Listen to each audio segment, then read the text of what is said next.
মানুহে ইয়াক কেৱল কুকুৰ বুলি কয়, কিন্তু মোৰ বাবে ই কেৱল কুকুৰ নহয়, ই এজন নীৰৱ বন্ধু।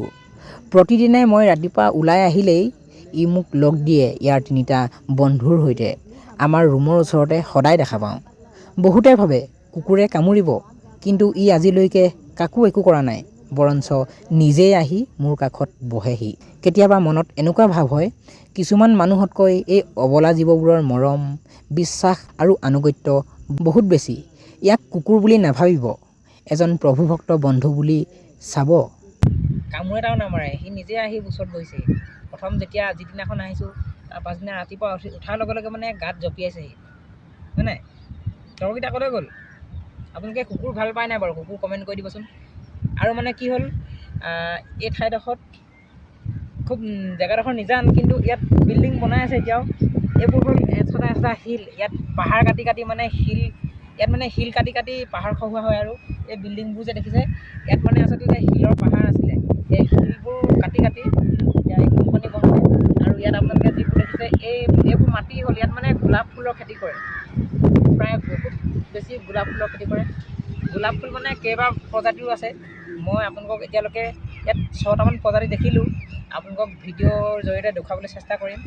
আৰু যদি আমাৰ ফেমাছ আছাম ইউটিউব চেনেলটো ছাবস্ক্ৰাইব কৰা নাই, ছাবস্ক্ৰাইব কৰি দিব। মই বহি আছোঁ এই ঠাইত, খুব ধুনীয়া এজাক বতাহ বলি আছে, ভাল লাগিছে। আৰু ই মানে মোৰ লগতে আছে, নাই পিছাই নাই। এপিনা ঐ, এপিনাচোন, জল্দি এপিনা, আহিবিনে? সেই আহি গৈছে। এইফালে চাই অকণমান, সেইফালে চাই দে। মই তামিলনাডুৰ হয় গৈ দে, তামিলনাডুৰ পৰা মই পিংকু দাদাৰ লগত আছোঁ গৈ দিয়া, দেখিছে? চেলেকি আছে গোটেইটো। সেয়াই আৰু ভিডিঅ'বোৰ চাব। মই তামিলনাডু বুলিয়ে নহয়, মই য'ত থাকোঁ, য'লৈকে যাওঁ, আপোনালোকক তাৰ ভিডিঅ' দিবলৈ চেষ্টা কৰিম, যি কৰোঁ, যেনেকৈ থাকোঁ।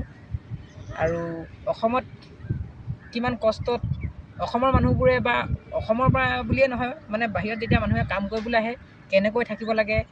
মানুহবোৰে ভাবে অসমৰ বাহিৰত কাম কৰিবলৈ গৈছে বহুত সুখত আছে, বহুত পইচা পাব, কিমান কষ্টত থাকিব লগা হয়, সেইবোৰ যিবোৰে আহে বাহিৰলৈ প্ৰৱাসী হৈ থাকে, তেওঁলোকেহে গম পায়। গতিকে মই ভিডিঅ'ৰ জৰিয়তে আপোনালোকক দেখুৱাবলৈ চেষ্টা কৰিম। যোৱা নিশা এটা ভিডিঅ' মই আপোনালোকলৈ শ্বেয়াৰ কৰিছিলোঁ, যিটো ভিডিঅ'ত আমাৰ লগৰ এজনৰ মানে ৰুমটোতে ৰাতি উশাহ নিশাহ বন্ধ হৈছিলে। আৰু মানে তেওঁৰ ভাগ্য ভাল, মানে সাৰ পালে আৰু আমাকো উঠালে। হঠাতে উঠিলোঁ, দুৱাৰখন খুলি দিয়াৰ লগে লগে মানে তেওঁ অকণমান তত পাইছে। আৰু গোটেই মানে ৰাতি 2 বজাৰ পৰা ৰাতিপুৱালৈকে হোৱাই নাই, ৰুমৰ বাহিৰতে থাকিলে তেওঁ, আৰু আমিও নুশুলোঁ সেইটো কথা।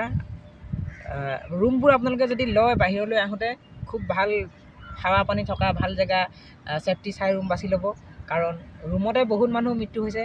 প্ৰতিদিনে আপোনালোকে নিউজত শুনিবলৈ পায়, অসমৰ মানুহ 3জন 4জন মৃত্যু হৈ থাকে। ৰুমত হোৱাৰ কাৰণটো হ'ল কি, ৰুমবোৰ প্ৰায় কিছুমান চৰ্ট ঢেলাই দিয়া থাকে, আৰু চৰ্ট দিয়া ৰুমবোৰত মানে খিৰিকী থাকে, খিৰিকীও বন্ধ কৰি দিয়ে, ৰাতি শুওঁতে দুৱাৰ বন্ধ কৰি দিয়ে। থাকে মাথো এটা বাথৰুমৰ পিনৰ পৰা ফুটা, সেই ফুটাটোত কেতিয়াবা মানে হাৱাও নোসোমায়, গৰম গৰম হাৱা যিটো ৰুমত থাকে, মানে সেয়াৰ পৰা বহুত দিগদাৰ, মানে গেছ হৈ তেনেকেই মানুহ মৰে। আপোনালোকে এবাৰ নিউজত পাইছিলে চাগে, 4জন ল'ৰাৰ মৃত্যু হৈছিলে। সেই 4জন যুৱকৰ যেতিয়া মৃত্যু হ'ল, তেনেকৈ গেছ হৈ মৃত্যু হ'ল। সেয়াই আৰু আমাৰ ফেমাছ আছাম ইউটিউব চেনেলটো ছাবস্ক্ৰাইব কৰি ৰাখিব। আৰু আপোনালোকে এটা ভিডিঅ'ত কমেণ্ট কৰিছিলে যে, মোৰ যিটো ভিডিঅ' ভাইৰেল হ'ল, ভাইৰেল বুলিয়ে ক'ব লাগিব, অসমৰ বাই ভনীসকল সাৱধান, সেইটো ভিডিঅ' বুলি দিছিলোঁ। তাত মানে কিছুমানে কৈছিলে, তোমালোকে কি অট'ৱালাজনক মাৰিব নোৱাৰিলা নেকি বুলি, 5জনে মিলি। এটা কথা, আমি অট'ৱালাজনক 5জনে এজন অট'ৱালাক মৰাটো একেবাৰে সহজ কথা, কিন্তু আমি তেনেকুৱা ধৰণৰ কাম নকৰিলোঁ। মানে কি হ'ল কথাটো, কেৰেলাতকৈ গুটি দীঘল হ'লহেঁতেন, তেনেকুৱা কাম হ'লহেঁতেন। ধৰক আমি তেওঁক মৰা হ'লে আমাৰ ওপৰত আকৌ বেলেগ একশ্যন হ'লহেঁতেন। মানে ডাঙৰ এখন কাজিয়া, মানে আমি বহুত মানে ডাঙৰ জালৰ পৰা বাচি আহিলোঁ বুলি ক'ব লাগিব, কাজিয়া পেচাল নকৰি পিনে। আৰু তাত আমি মাৰপিট কৰা হ'লে বেছি ডাঙৰহে হ'লহেঁতেন, সেইটো কথা। আৰু আপোনালোকে ভিডিঅ'বোৰত ইমান মৰম দিছে, তাৰ বাবে বহুত বহুত ধন্যবাদ। আৰু ভিডিঅ'বোৰ চাই লাইক কমেণ্ট কৰাৰ লগতে চেনেলটো ছাবস্ক্ৰাইব কৰিব, আৰু ক'ৰ পৰা চাই আছে কমেণ্ট কৰি দিব।